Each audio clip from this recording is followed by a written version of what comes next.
So while the idea is a good one, the actual implementation of it is not, because it's not sustainable. So there's purpose in what folks do. Even if we don't understand it, it makes total sense to them.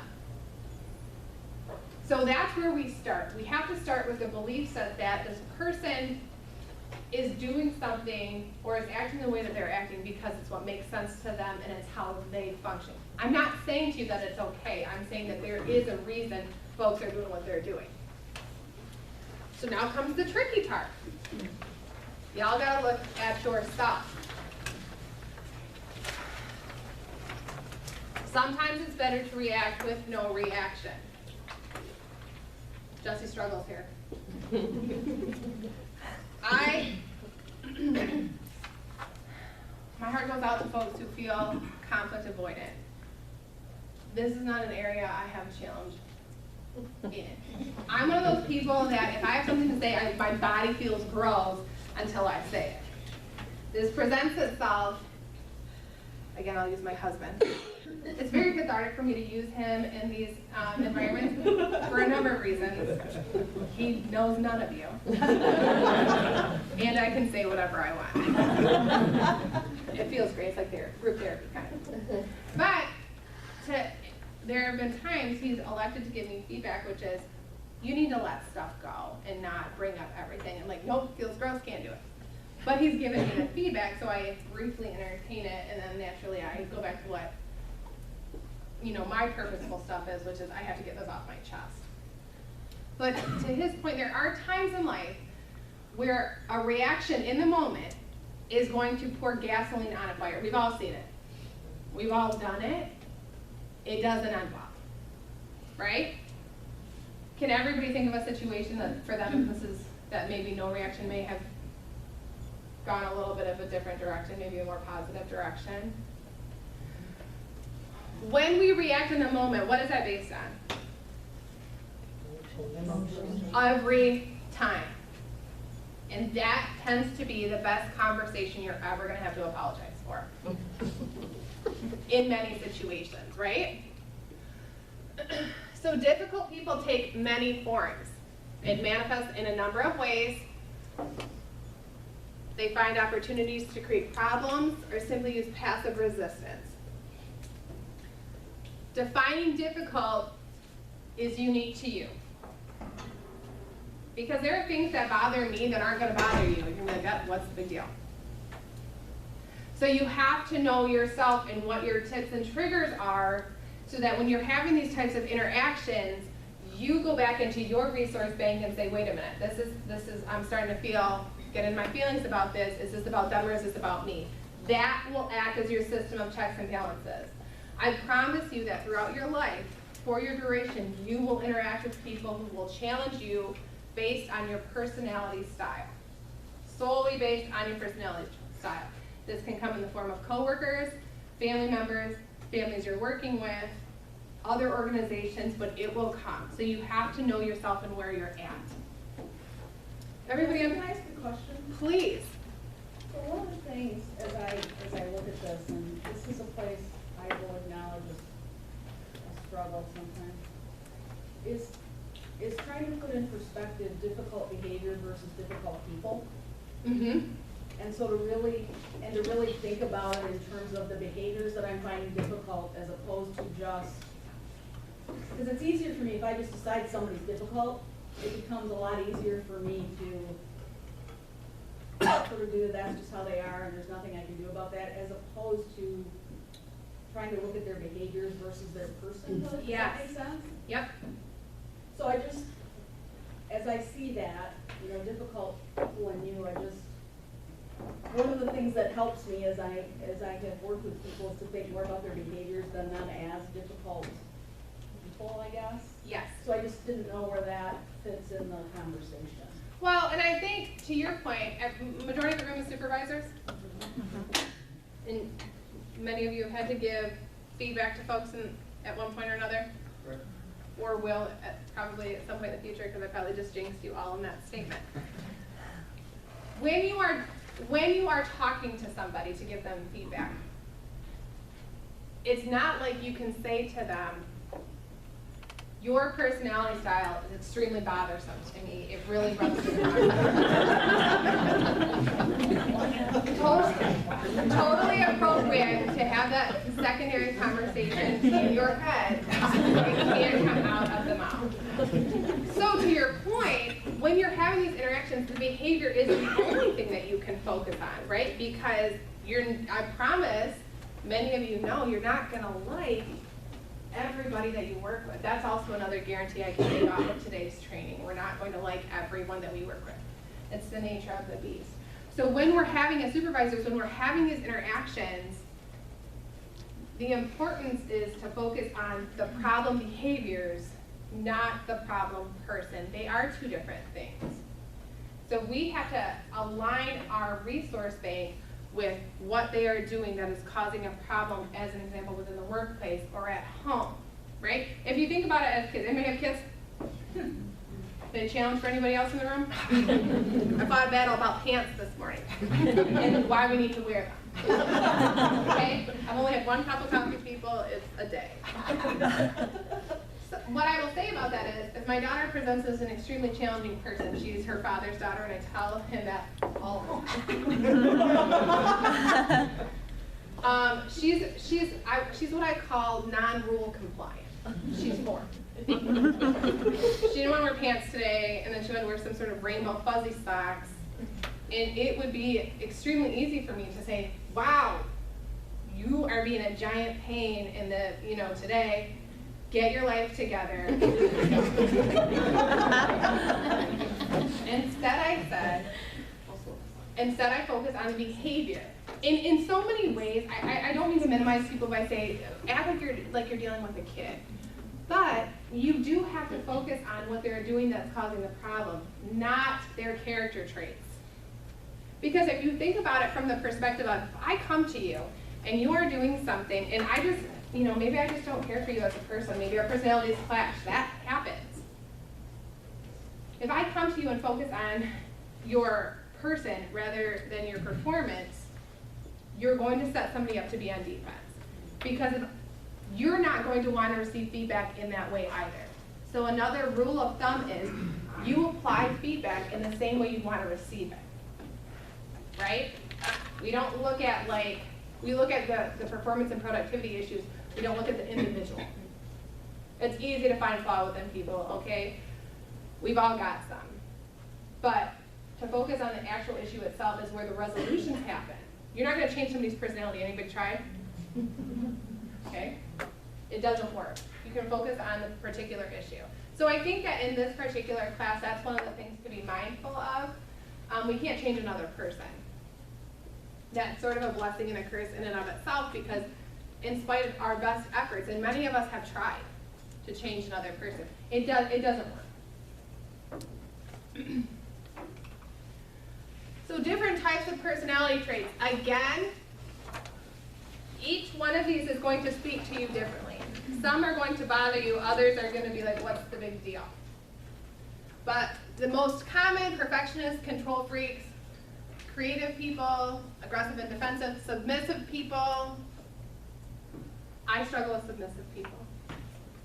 I struggle with people who, I was just having a conversation about this morning at my daycare, because she's like my go-to, I don't know, person. She gets my crazy. I can't just spread that around. I can't have that on the community, okay? I know my limits. But there our principal at our school, to me, struggles to draw a hard line. So there's been a couple of issues in the middle school. I have a 13-year-old too. There's been a couple of issues in middle school as of late. It's exhausting. I don't have time for this. And as a woman in business myself, I'm kind of like, make a decision, let's go. What are you doing? So she kind of gets walked on by all these parents. Conversely though, if you're in her office, and I've been in her office a couple times, I don't have a problem kid, I have a problem parent in the classroom. Anybody agree it's worse to deal with parents than with kids? Please, what is happening, people? So I was talking to her about this problem parent, and what she has a tendency to do is tell me, you're right, Jessie, like, absolutely, that makes total sense. But I don't doubt that other parent that comes right behind behind me with complaints, and she's like, absolutely, you're right. So to me, I'm like, what just got solved there? Because now I'm upset, and she thinks you agree with her. So we're gonna agree with that? So submissive people tend to provoke a response out of me because I like decisions, I like hard lines, and I like, let's just go, right? You gotta check it off the list. But as you look at this list, what speaks to you? What type of personality really gets you going? Can everyone see? Aggressive. Aggressive. Aggressive. What else? Anybody else get rubbed the wrong way by any of these?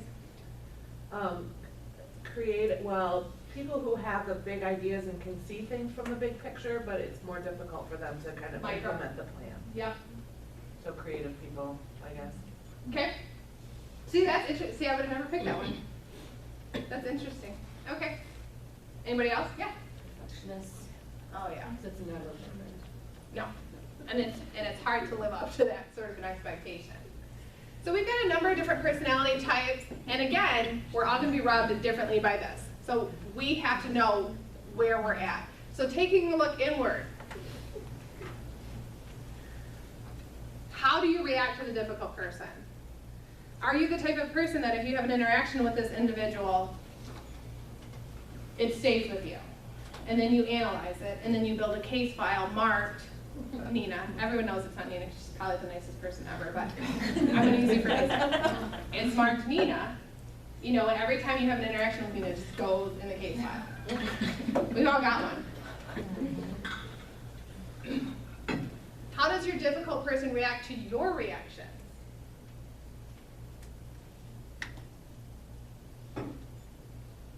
If the other person is the problem, are you growing unhealthy actions and reactions in response to him or her? That happens a lot. Because especially if we're conflict avoidant, think about a staff member you've had, right? You've got a pretty seasoned group in here. I mean, certainly there's some longevity here. If you've got a problem person that maybe creates, based on their behaviors, a difficulty within your workplace, maybe you've not addressed it. Or maybe this person has been here longer than you and it's just kind of been allowed. Or maybe not addressed, I shouldn't say allowed, but maybe it's not been historically addressed and now you're here. You know, how do you respond to that? Do you have a file folder in your brain backpack marked Nina Schooley that every time there's a negative interaction, it just goes in there? Until what happens to the file folder? We have a little bit of an eruption. We've all seen it. Maybe we've done it. Right? So think about what you're doing currently. Are you the difficult person? Are you the person that's hard to approach? You have to kind of be running these assessments, folks, right? Like you have to kind of know where you're at. How do you receive feedback? Or maybe if somebody comes and tries to talk to you in your office, are you, steady focused on your computer because you've got 4 million other things that you have to be doing. The last thing you want to do is talk to somebody about something that's, in your mind, very minor. Are you presenting as a difficult person? And how do others react to you? It's always easy to find fault with other people's behaviors or their personalities. That is extremely easy. But are you looking back at yourself and saying, could I have done something different? Is there validity to what they're saying, even if only in this one instance? We're human, we make mistakes, but you have to be running that assessment on yourself consistently because that's what makes you better. That's what makes you grow, and that's what makes you be a solid supervisor. Nobody's going to come along and do it for you.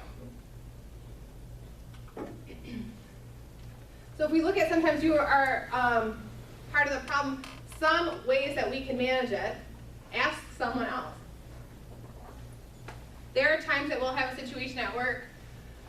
We've had some pretty contentious phone conversations related to technology and my learning, which is subpar at best. And there was one conversation that I'm never disrespectful, but I'm pretty firm. Again, that's my business style. I know that. But there's an individual on the phone who tends to rub me the wrong way because of his personality. I'm fully aware of that as I bring this up with you. So I find myself being a little sharper, I guess, with him, and when he says stuff that kind of, he's an interrupter. What? And I'm not the type of person, fool me once, shame on, you, fool me twice, shame on me, right? So he did it twice. And then Jesse, unfortunately, had what I will call an emotional reaction. Now, I know that that's what it was, but then I was like, well, did other people pick up on this? Because there's like 3 other people on the call. So I followed up, because I don't want to be perceived as some hothead, ill-tempered, crazy person.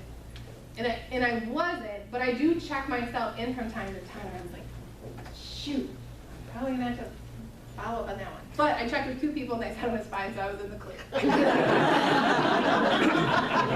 my point of bringing that up is you gotta know where you're at. We're human. Like, we have hot buttons. And for all I know, there's 55 other things that went on that day, and then I go into this conversation, which I dread anyways, and that was just the icing on the proverbial cake. So then I had to check in, and it was fine. So I didn't have to do anything else with that. Look at, do you have conflicts with more than one person, right? Do you have ill feelings or kind of contentious feelings for more than one person? You don't have to have an open argument with this person, but how do you do it with people in general on your team, in your group, within your department? Look at that. Do you feel people trying to avoid you? Be mindful. This is a huge indicator. If you feel like you should have said or done something different. Anybody ever felt that way before?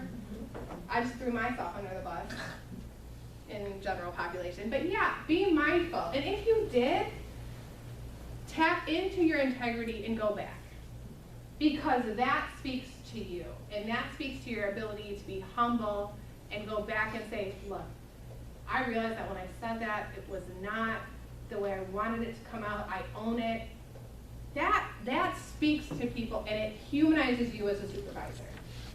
And it acknowledges that in spite of my position, I know that I make mistakes on occasion, and it opens the door for people to come and give you feedback. But having an interaction that you may regret and not doing anything with it positions you in another direction as well, right? Can we all see that? Anybody else? Do you kind of understand the business case for looking inward? We need to manage our emotions. The most common that we see when we are in our feelings, right? Frustration and irritation is probably what surfaces most frequently within the workplace. Again, like I said earlier, most of us know how to act right in public. We save a little bit of the crazy for home, but here, most of us know how to act right in public. But what we are comfortable showing on occasion is the frustration and irritation. This can be in a number of different ways, whether it's a shorter email, whether it's a curt response, whether it's we're not saying hi to people we would normally say. I mean, it surfaces in a number of ways. You have to manage it. You have to know where you're at. Because if you don't manage your emotions, you set a temperature. And it's a temperature you're probably not intending to set within your work group, right? Anybody else feel any of these emotions kind of surface? Any other emotions? Don't feed your frustration. Where this can happen, where I see this happen most consistently, is tapping into our support resources at work. So, I never work with, what is your name? Birthday girl? Ellen? Ellen. I never work with her, but let me see how this is going to go. I'm going to do the math in my head. Okay, we do work together. We do work very closely together. And for some reason, your business motivation has changed lately, and you're not getting, what did you say back there? Files in on time? Documents in on time? I'm irritated. Because you're not pulling your weight. Are you sure you don't work with her? No.